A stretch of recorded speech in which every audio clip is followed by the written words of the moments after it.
తెలంగాణలో ఉచిత bus success అయింది. ఇప్పుడు ఏపీలో కూడా అది ఇంప్లిమెంట్ చేద్దామని చూస్తున్నారు. ఒకవేళ ఈ ఎలక్షన్ లోపు చేసినా చేయొచ్చు. చేస్తారు, చెప్పారు జనవరి నుంచి ఫిబ్రవరి నుంచి ఉంది. ఓకే, ఇప్పుడు ఈ టైంలో ఆచరణ సాధ్యమేనది? ఆచరణ ఉందండి. ఇప్పుడు ఇంకో 2 నెలల్లో ఎలక్షన్ వస్తుంది. పథకం మొదలు పెడతారు, వెళ్తారు. వచ్చే గవర్నమెంట్ కదా పడేది. ఓ ఓకే.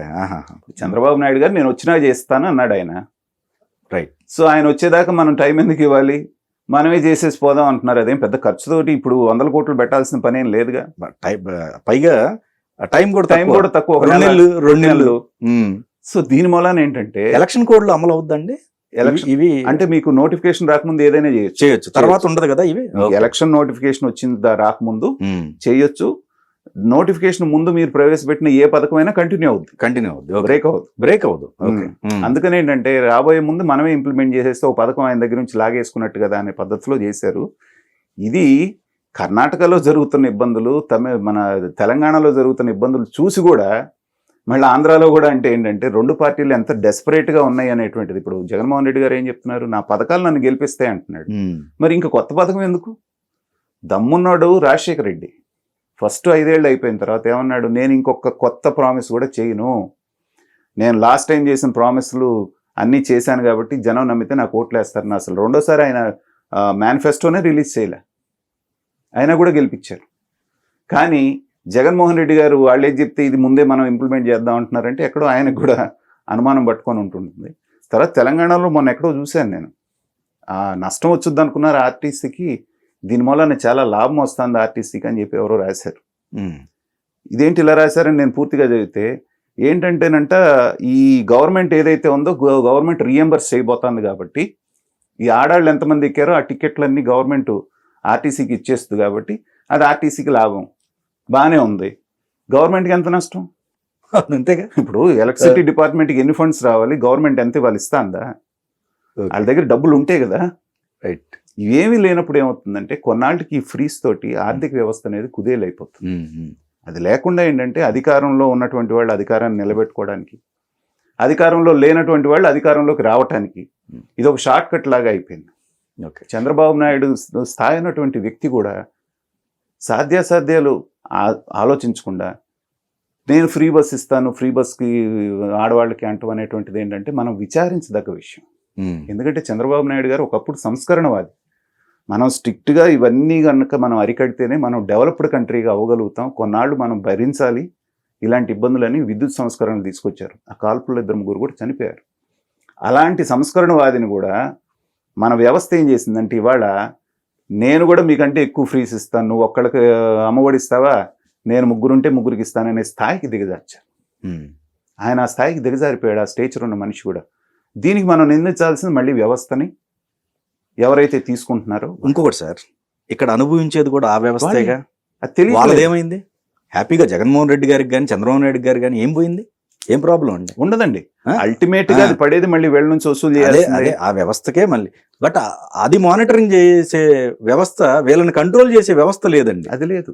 రాజకీయ నాయకుల్ని కంట్రోల్ చేసే వ్యవస్థ లేదు. అంటే మనం ఏం చేసామంటే శాసన నిర్మాణం ఇదని చెప్పేసి ఆ వ్యవస్థకి పెద్దపీట వేసి అధికారాలన్నీ వాళ్ళ చేతిలో పెట్టాం.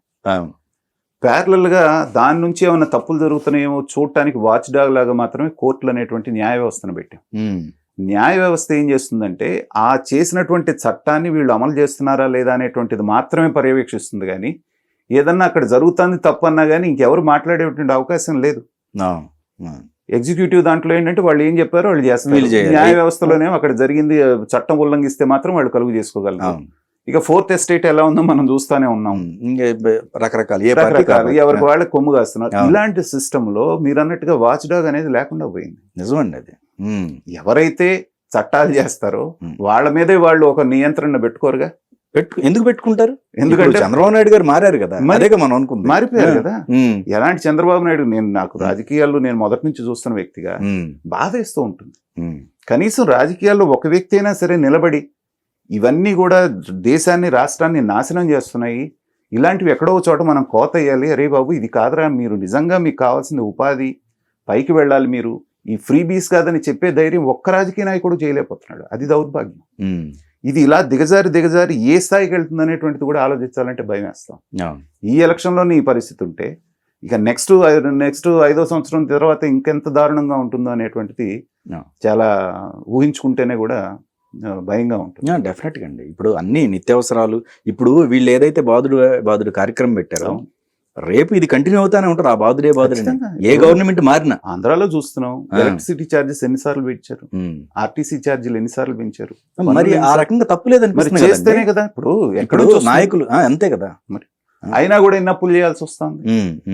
ఆ అప్పుల మీద ఇప్పుడు ఇవాళ ఇందాకే నేను రాబోయేటప్పుడు ఇవాళ న్యూస్ చూశాను. మన అప్పుల లెవెల్ నేషనల్ స్థాయిలో 1,60,000 కోట్లు అంటే 1,60,00,000 కోట్లు. అది IMF ఇవాళ వార్న్ చేసింది ఇండియాని. ఓకే, మీరు 100% దీనికి దాటిపోతున్నారు, జాగ్రత్త పడండి అని.